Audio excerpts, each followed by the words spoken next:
A Associação Espírita Irmã Nilza e Amor apresenta a palestra com o tema Esperança, pelo expositor Eduardo Ferreira, do Centro Espírita Luz e Verdade.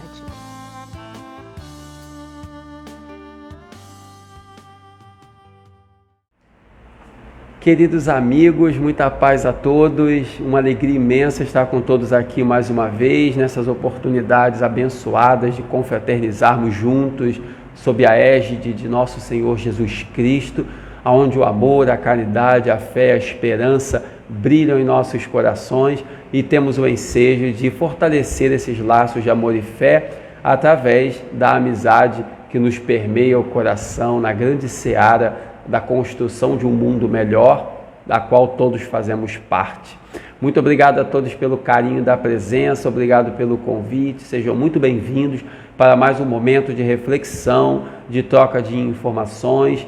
Não se esqueçam de se inscrever, de curtir, de compartilhar, que é sempre importante para a divulgação da doutrina, obviamente, não de nós mesmos individualmente, mas da doutrina de Jesus, que é o que mais importa, a divulgação dessa mensagem de luz. Então, que Deus nos abençoe, nos ilumine. Nós vamos ler uma página e vamos fazer a nossa oração para logo em seguida, então, poder fazer as nossas reflexões de hoje. Que Deus nos abençoe. O nosso livro é Fonte Viva do Espírito Emmanuel, através de Chico Xavier. E o título na página é Solidão. O presidente, porém, disse: mas que mal fez ele? E eles mais clamavam, dizendo: seja crucificado. Essa frase está no Evangelho de Mateus.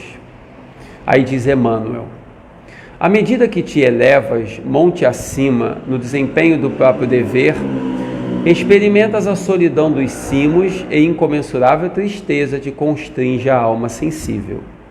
Onde se encontram os que sorriram contigo no parque primaveril da primeira mocidade? Onde pousam os corações que te buscavam aconchego nas horas de fantasia? Onde se acolhem quantos te partilhavam o pão e o sonho nas aventuras ridentes do início? Certo, ficaram no vale, voejando em círculo estreito, à maneira das borboletas douradas que se esfacelam ao primeiro contato da menor chama de luz que se lhes descortina à frente. Em torno de ti, a claridade, mas também o silêncio. Dentro de ti, a felicidade de saber, mas igualmente a dor de não seres compreendido.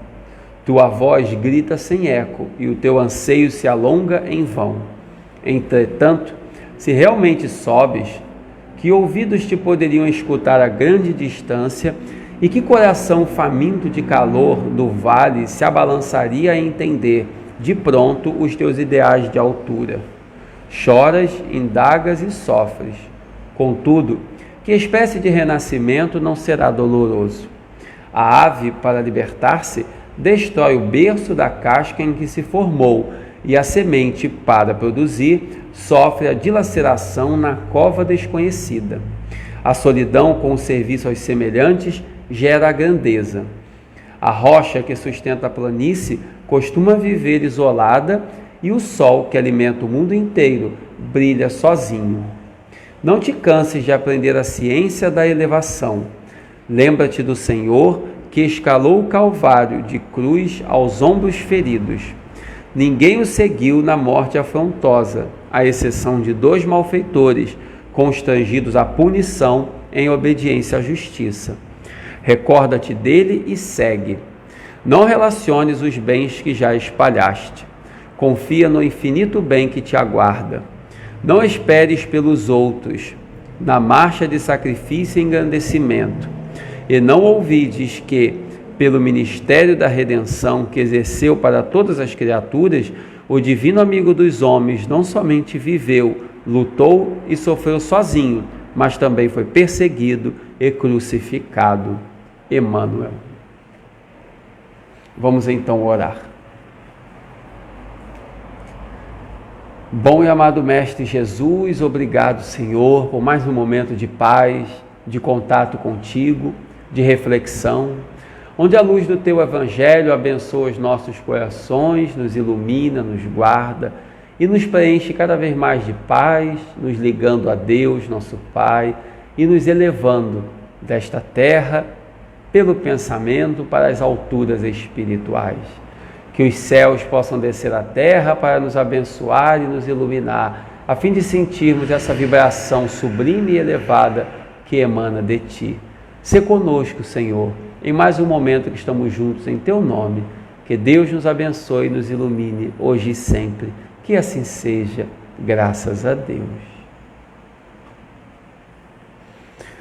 Bom, meus amigos, mais uma vez, muita paz a todos, sejam todos bem-vindos, aqueles que estão, porventura, chegando nesse momento, sejam muito bem-vindos. As nossas reflexões de hoje serão sobre o tema esperança, que é um tema tão importante e um sentimento, uma virtude tão especial que todos devemos cultivar. Que Deus nos abençoe e nos ilumine. Vamos então refletir sobre a esperança.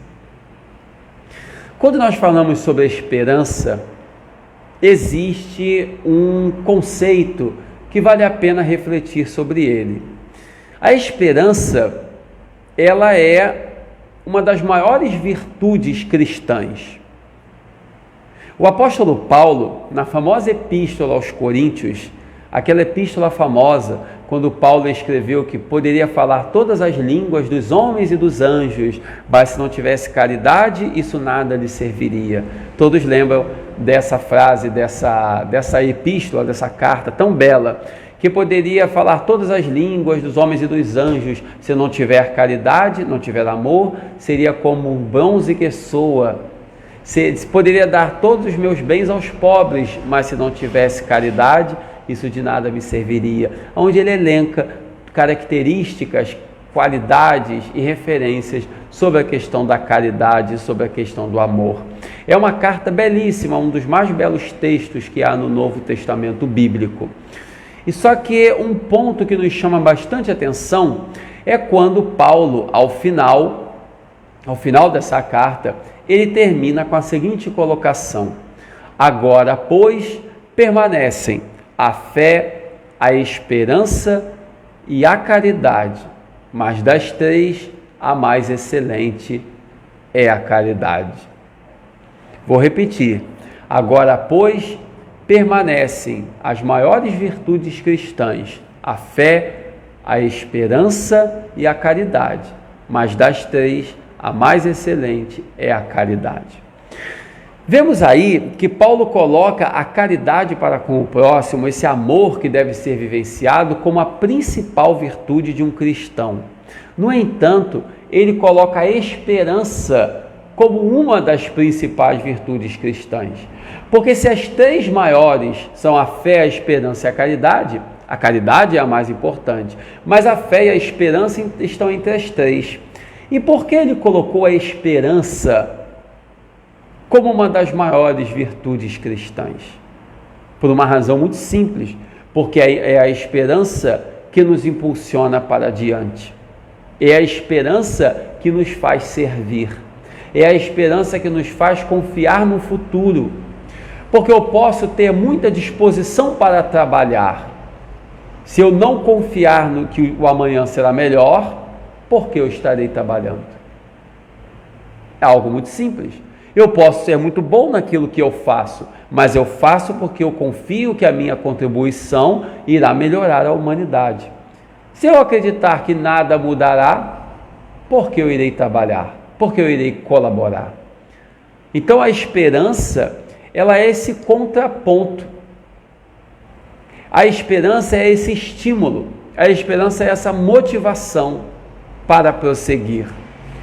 Eu tenho esperança de um mundo melhor, por isso eu trabalharei por um mundo melhor. Eu tenho esperança de que eu vou melhorar a minha saúde, então eu vou lutar para a minha saúde melhorar. Vou me cuidar melhor, vou me alimentar melhor. A esperança nos impulsiona para a frente. É aquela confiança no futuro. É aquela certeza de que tudo vai melhorar, porque tudo realmente pode melhorar. Nós estamos na Terra para isso. Aliás, a nossa grande missão nesse planeta, de todos nós, é trabalhar por um mundo melhor. É uma certeza que nós temos.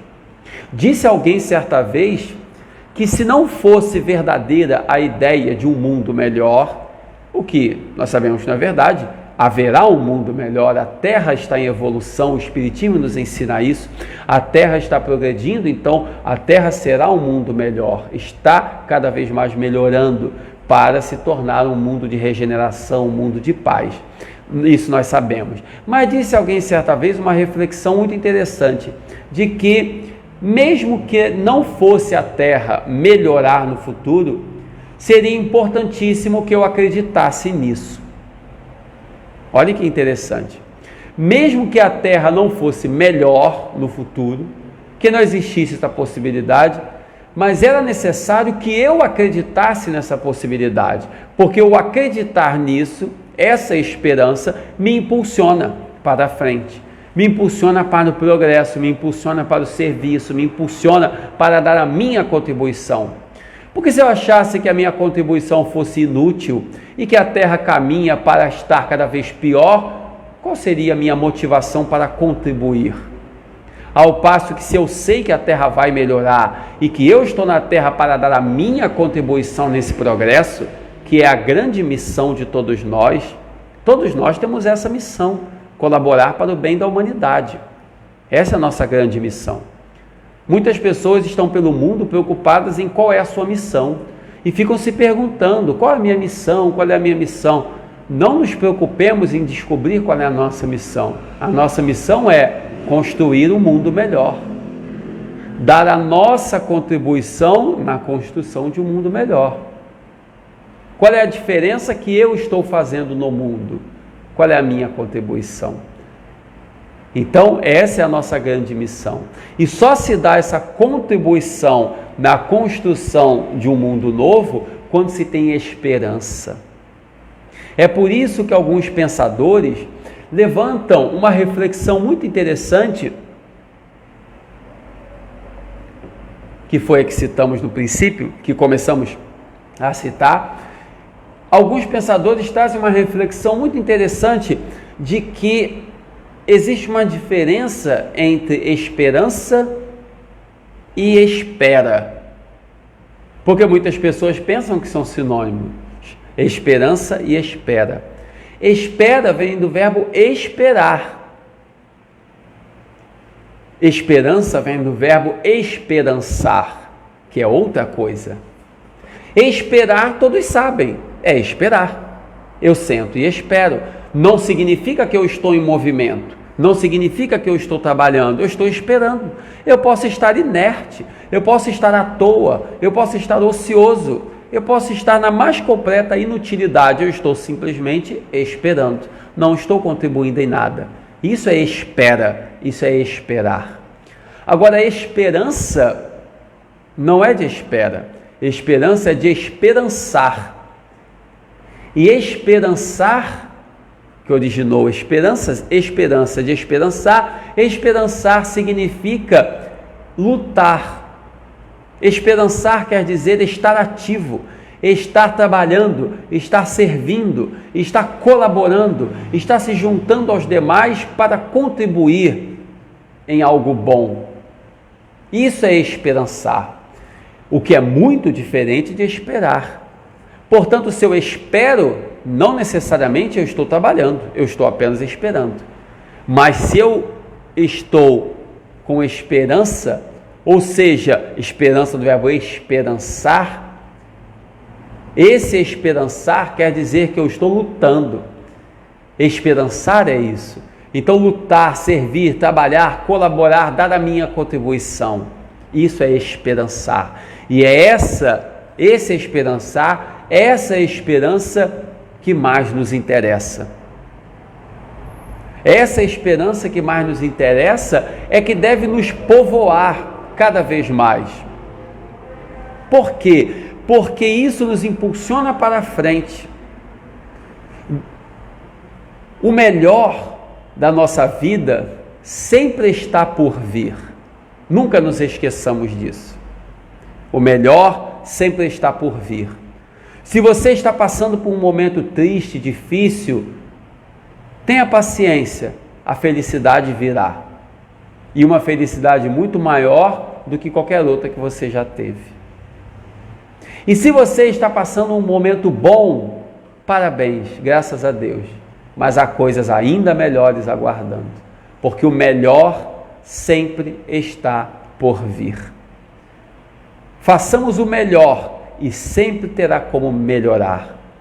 As bênçãos que vivemos hoje, Deus tem outras ainda maiores para nos conceder. Quando temos esse pensamento de que o melhor está por vir e de que o futuro será muito melhor que o presente, isso nos impulsiona para o futuro. Isso o que dá é a esperança. E a esperança é uma virtude tão fantástica que ela não pode nos ser tirada. Isso é que é belíssimo nos valores espirituais. Outras coisas podem ser tiradas. Determinadas coisas podem ser retiradas.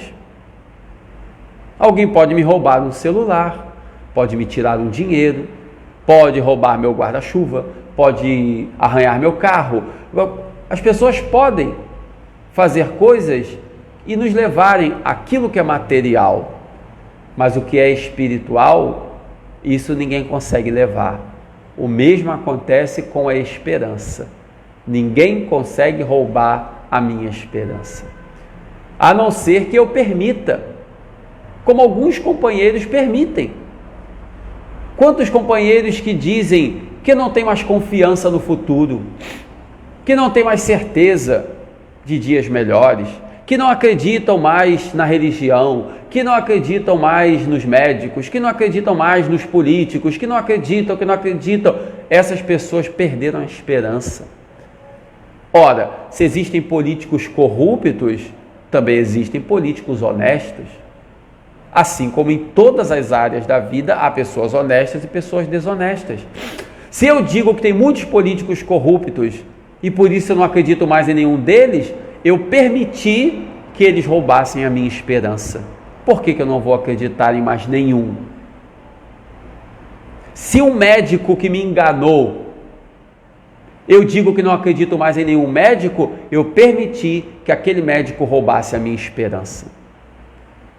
Se um religioso, um pastor, um padre, um médium, qualquer pessoa de qualquer religião me enganou, ludibriou, se aproveitou da minha fé, se uma pessoa dessa fez isso e eu digo que não acredito mais na religião, não acredito mais em Deus, eu permiti que essa pessoa roubasse a minha esperança.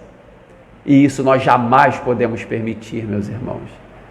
Podem nos roubar um carro, um dinheiro, um celular, mas isso não permitamos que nos roubem. Todos nós temos decepções, tristezas que acumulamos ao longo da vida, faz parte da existência. Mas não permitir que a nossa esperança esfrie, esmaeça por conta das inconveniências ou da estupidez de outras pessoas. Não permitamos que isso aconteça. Porque se eu digo que eu não confio mais num Brasil melhor, ou que eu não confio mais em político nenhum, eu permiti que roubassem minha esperança. E isso eles nunca roubarão. Nem políticos, nem religiosos, nem ninguém. Não permitamos, porque isso nos pertence. Não deixemos que levem a nossa esperança, não deixemos que levem o nosso amor, não deixemos que levem a nossa confiança no futuro. Isso ninguém pode roubar, isso ninguém pode levar, a não ser que permitamos. E será que nós estamos permitindo? Aí está uma pandemia. Quantos companheiros que estão desanimados, acreditando que nunca a pandemia passará, e então vivem mergulhados na tristeza. Estão permitindo que a pandemia roube a sua esperança. Ora, a pandemia pode trazer doenças, preocupações, problemas, sofrimentos, mas não pode levar a nossa esperança. Não pode nos tirar a confiança no futuro melhor. É evidente que a pandemia passará, já está melhorando. É evidente isso. Mas nós somos frágeis. Nós temos um sentimento que se permite, pelas nossas fraquezas, pelas preocupações do dia a dia, que se permite balançar, que se permite fraquejar, e aí nós muitas vezes balançamos no ideal da nossa fé, quando em verdade devíamos manter de pé, porque há tantos companheiros que sofrem muito mais do que nós. Se olharmos para o lado, meus irmãos, veremos quantos companheiros que sofrem infinitamente mais do que nós, e aí veremos como que nós somos abençoados por Deus, e vamos agradecer a Ele por tantas coisas boas que Ele nos faz, por tantas coisas boas que Ele nos traz, e vamos agradecer cada vez mais, e veremos que as nossas dores são tão pequenas, perto das dores desses irmãos que sofrem muito mais do que nós. E veremos que ao invés de nos lamentar ou reclamar, temos sim uma contribuição a dar. E isso nos dará estímulo para nos levantar e prosseguir e lutar e trabalhar. O que nos dá esse estímulo, essa confiança, por isso a importância desses sentimentos, o sentimento de gratidão, o sentimento da esperança. Eu nunca esqueço uma das histórias mais bonitas do cristianismo, quando prenderam o jovem cristão Inácio de Antioquia.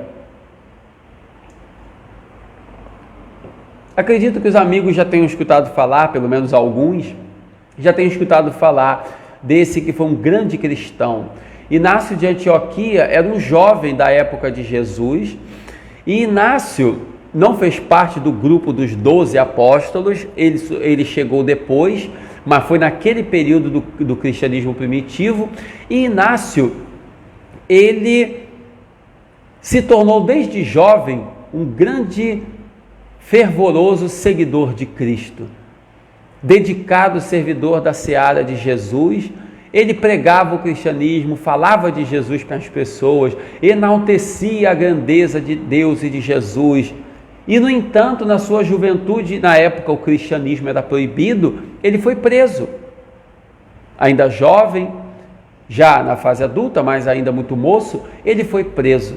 E conta a história que, na época, os cristãos eram encaminhados para a prisão, para certos martírios, especialmente o Coliseu, aonde se soltavam os leões para que as feras devorassem os cristãos. E então, quando Inácio foi preso, os guardas estavam levando ele para o Coliseu. E então os guardas agarraram pelo braço e estavam quase que a arrastá-lo na direção do Coliseu. E então, enquanto o levavam pelas ruas, Inácio esboçou um sorriso. Ele sorriu, olhando a cidade de Roma, a Via Ápia, tão famosa, ele sorriu. E então, os guardas olharam para ele, um tanto duros, como era a característica dos guardas na época, e disseram: por que estás sorrindo? Em tom de dureza, chamando-lhe a atenção, porque ele estava sendo caminhado para a prisão, encaminhado à morte. E então Inácio respondeu: eu estou sorrindo de alegria e de satisfação, porque eu vejo que Deus, que é tão bom, concede a vós uma cidade tão bela, porque ele estava olhando a beleza de Roma. Se Deus, tão bom que é, concede a vós uma cidade tão bela, vós que sois maus, que prendem, que maltratam, se a vós ele concede uma cidade tão bonita, o que ele não reservará para nós, que realmente o amamos? Se para vós, que sois tão maus, Deus dá uma cidade tão bela, o que não reservará para nós, que realmente o amamos? Isso é esperança, isso é confiança no futuro, mesmo no momento em que estava preso, prestes ao martírio, a confiança e a certeza de um futuro melhor, de um futuro espiritual brilhante. E é uma longa história, mas Inácio vai preso no Coliseu Romano e, junto com outros cristãos, é colocado às feras. Soltam os leões para que os leões pudessem devorá-los, mas os leões devoram os outros cristãos, mas não Inácio. Não o devoraram, simplesmente, por essas magias da vontade de Deus. Inácio não foi devorado, E havia uma regra na Roma Antiga de que se o cristão não fosse devorado, ele deveria ser liberto. E então Inácio foi solto. E o que ele fez? Continuou o seu trabalho no cristianismo, de pregação, de caridade, etc. E continuou servindo e trabalhando até quando chegou anos mais tarde a sua morte. Mas ficou muito marcante essa passagem na qual ele caminhava na direção do Coliseu e houve esse episódio, um episódio que marcou profundamente, porque ele demonstrou a confiança, a calma e a fé de quem tem profunda esperança, e profunda certeza num futuro melhor, quem confia plenamente em nosso Senhor Jesus Cristo. Essa confiança plena no futuro é que impulsiona a humanidade.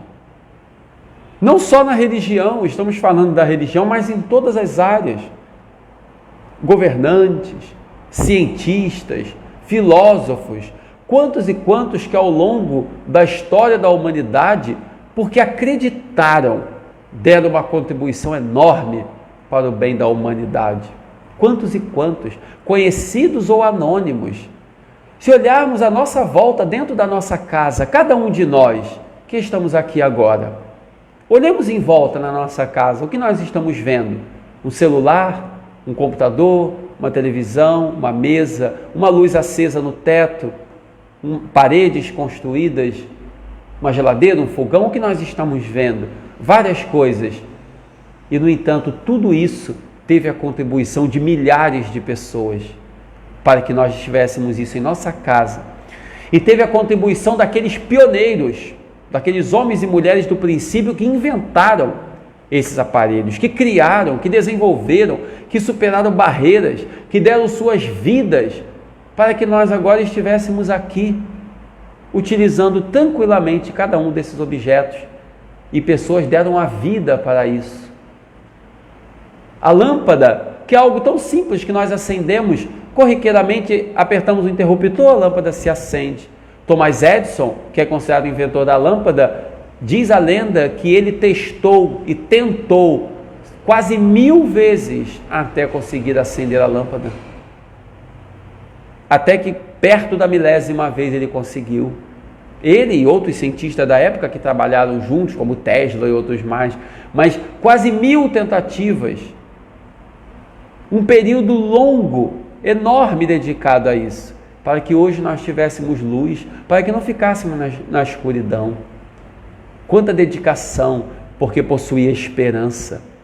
Quantos e quantos, para se fazer um telefone, para se fazer um celular, para se escrever um livro. Nós não sabemos quem foi, quem trabalhou, quem fez. Conhecemos os famosos, como Thomas Edison, mas e quantos outros que não conhecemos, mas que deram suas vidas para dar uma contribuição, e cada contribuição está aonde nós olhamos à nossa volta.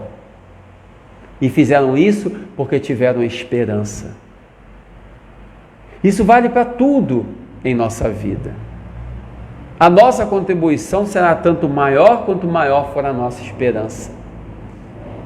Quanto maior a nossa esperança, maior a nossa contribuição, maior a nossa dedicação, maior a nossa certeza, maior a nossa força, maior a nossa coragem. Isso é que importa verdadeiramente. A força, a coragem, a firmeza, a dedicação, a contribuição que damos nasce da esperança. Tudo nasce da esperança. Por isso que se diz no ditado popular, simbolicamente, de que a esperança é a última que morre. Por quê? Porque ela é que permanece. Tudo mais pode morrer, mas ela fica. As outras virtudes para sobreviver dependem dela. Se ela não existir, tudo mais se desfaz. Foi a esperança que fez com que Allan Kardec codificasse a doutrina espírita. A esperança de um mundo melhor, a certeza de um mundo melhor e de que ele estava na Terra junto com sua esposa Amélie Boudet para dar essa contribuição da codificação do Espiritismo. Nosso grande codificador Allan Kardec.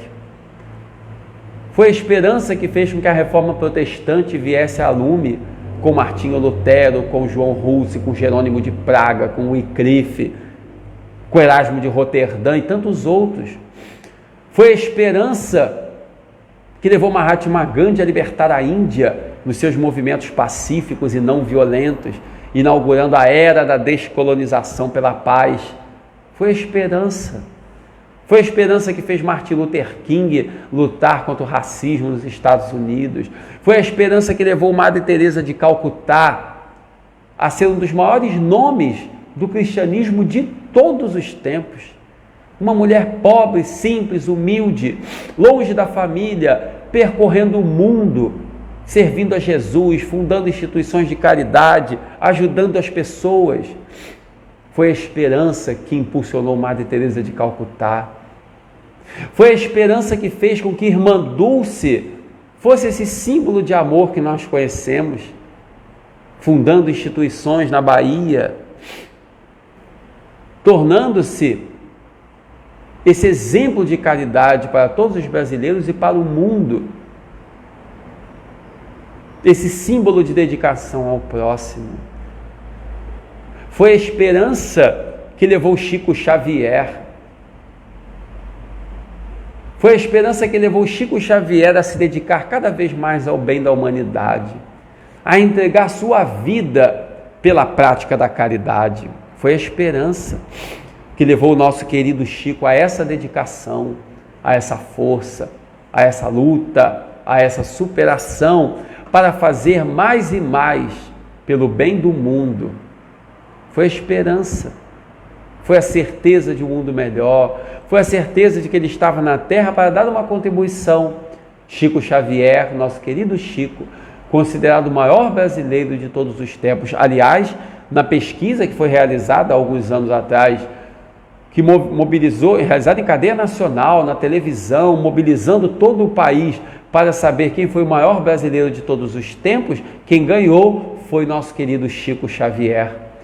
E entre as mulheres, quem ficou em primeiro lugar, a maior brasileira de todos os tempos, Irmã Dulce. Para vermos a força da religião, a força da fé, a força de que a mensagem de Jesus tem entre nós, Chico Xavier e Irmã Dulce. O homem mais importante e a mulher mais importante do que o Brasil já viu. Irmã Dulce e Chico Xavier, o que eles têm em comum? Tudo. O sentimento de amor, o sentimento de caridade, o sentimento de esperança. A esperança que nos impulsiona, que nos dá certeza. E nós temos que nos inspirar neles, nesses exemplos, para também adquirirmos a força de que temos e que somos capazes, mas muitas vezes não nos damos conta. Somos capazes de fazer, de realizar, de construir, mas não nos damos conta disso. Aqueles sonhos antigos que ainda não realizamos, por que não o fizemos? Aquele trabalho que estamos planejando há tanto tempo fazer e não começamos. Aquela vontade de realizar tal coisa e que ainda não realizamos. Aquela caridade que queremos muito fazer e ainda não fizemos. Por que não fizemos? Pensemos nessas coisas. Por que ainda não fizemos? Talvez tenha faltado esperança, talvez tenha faltado coragem, talvez tenha faltado disciplina, talvez tenha faltado organização. Coloquemos um prazo, talvez esteja faltando apenas uma data, mais nada. Às vezes pensamos que falta muito para realizar os nossos sonhos, às vezes só falta uma data. Porque quando colocamos uma data, as coisas acontecem. Quando colocamos uma data para alguma coisa, no dia tal será o casamento do meu filho, um exemplo. Vai acontecer, porque tem data. As pessoas serão convidadas, o salão será reservado, vai acontecer. Se eu vou fazer uma viagem e compro a passagem, a viagem vai acontecer, porque tem data. Então, quando colocamos uma data, as coisas acontecem. Se fica apenas no pensamento de que um dia eu quero fazer isso, um dia eu quero fazer aquilo, esse um dia nunca vai chegar. Muitas vezes, para realizar os nossos sonhos, falta apenas colocar uma data. A esperança, meus irmãos, nos leva a isso tudo. A esperança do verbo esperançar, não do verbo esperar. Saber esperar também é importante. Há momentos que a vida nos pede a paciência, a espera, mas acima de tudo que a vida nos pede é a esperança, aliada à caridade, que nos leva a servir, a trabalhar, a colaborar na construção de um mundo melhor. E é o que a doutrina espírita espera de cada um de nós. Porque o que o Espiritismo nos pede é isso, que fora da caridade não há salvação. Façamos valer o fora da caridade não há salvação.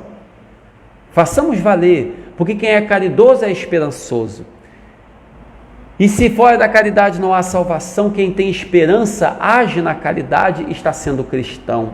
E sendo cristão está sendo também espírita, porque ser espírita é ser cristão, já que um e outro é a mesma coisa.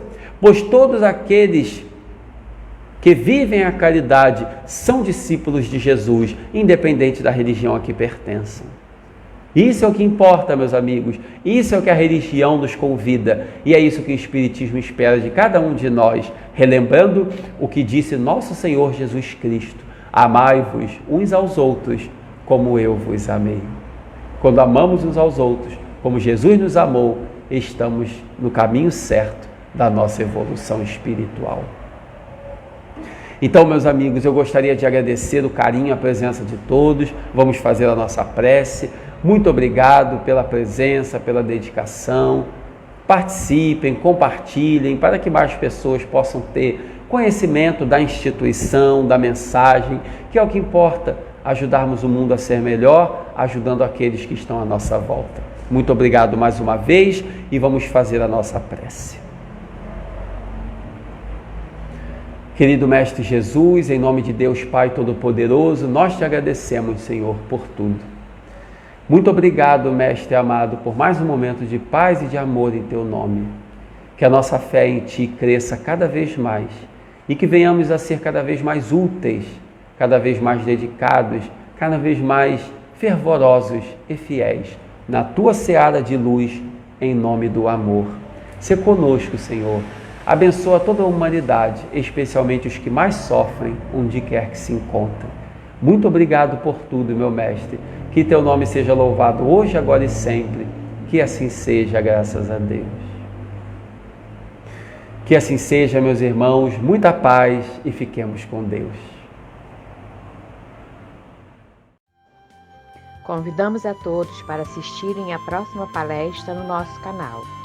Dia 16 de dezembro, quinta-feira, às 20 horas, pelo expositor Ricardo Teixeira, do Centro Espírita Luz e Verdade, com o tema O Evangelho e as Leis Morais. Aguardamos vocês!